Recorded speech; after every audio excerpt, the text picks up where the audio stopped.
Meron siyang parts ba? Itong start yung wala. Itong isa, tingnan natin muna. Wala. Ito okay. Okay. Ito wala din. Bakit wala naman yan? Hindi man ito ginagamit. Ito wala. Ito okay. Itong preset. Ay, mayroon gumagana rin. So, ito lang isang wala. Wala tayo lang pa. Okay, good day guys, no? So meron naman tayong ni-repair dito guys na Panasonic, no? So siguro naman sa mga subscriber natin, alam niyo na ito, no? Kasi marami na tayong parang nakailang upload na tayo nito ng ganitong problema ng Panasonic, no? Automatic washing machine, no? So ang gagawin natin guys, tanggalin natin to yung top cover. Alisin natin to yung mga screw na sa gilid. Alisin natin para matanggal natin yung pinaka board nito para i-repair natin. No, so madali lang naman ito guys i-repair ng mga ganitong problema kung kayo po ay mayroong baon na spare, no, na spare parts, no. Pero kung wala kayo, hindi nyo naman kaya i-DIY ito kung wala naman kayong spare part. Yun yung sinasabi ko doon sa mga buzzer natin. Hindi lahat kaya i-DIY ng customer kahit sobrang dali gawin. Kung wala naman silang pamalit, no, hindi naman sila marunong maghinang, no. So, hindi lahat na DIY, no? Kaya, shout out dyan sa ating mga buzzer. Ayan. So, ito guys, no? Tinanggal natin tong cover nito. Baklasin natin to para makita natin yung problema ng board, no? So, usually guys, kapag yung isang button lang ang hindi gumagana, lalo na sa start post lang, tapos butas na yung pindutan, ang gagawin nyo guys, check nyo na lang yung pinaka-tack switch kasi usually 99% yun lang lagi yung nasisira dyan kasi nga nababasa, so nasisira siya, no. So ayan, kinakalas natin, no?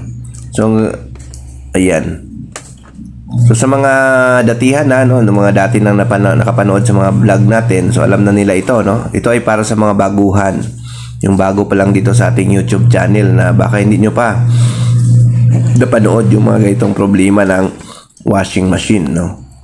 Ayan. So ayan, ito guys, binaklas natin. Kung mapansin nyo guys, ayan, no, may marking siya ng basa. Ayan, nabasa siya kasi nga butas yung pinakapindutan. Pag butas na guys yung pindutan yan, automatic lagyan nyo na ng tape, no. Lagyan nyo ng clear na tape para naman hindi papasok yung tubig, no. Tulad nito guys, butas na yung pindutan niya kaya pinasok na siya ng corrosion sa loob, no. So ang gagawin natin to, checkin natin ito yung pinaka-tack switch. Ayan, no.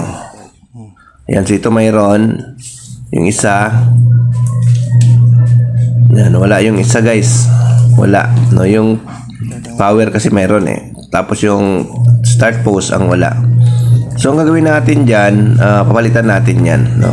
Palitan natin ng tack switch. Yun ang sinasabi ko guys, ang pagpalit ng tack switch madali, no. Ang problema kung wala ka naman pamalit, no, saan ka kukuha kung ikaw ay nagdi-DIY? Saan ka kukuha ng pamalit ng tack switch? Kaya mas ano talaga, kahit ituturo pa natin, kung wala ka naman pamalit, wala rin, no. Ayan. So para ito sa mga technician. So ginawa natin guys, linisin lang muna natin to, no, para matanggal to yung mga corrosion, yung mga nabasa na area, tanggalin natin, no. Mas maganda kung mayroon kayong panglinis dyan, yung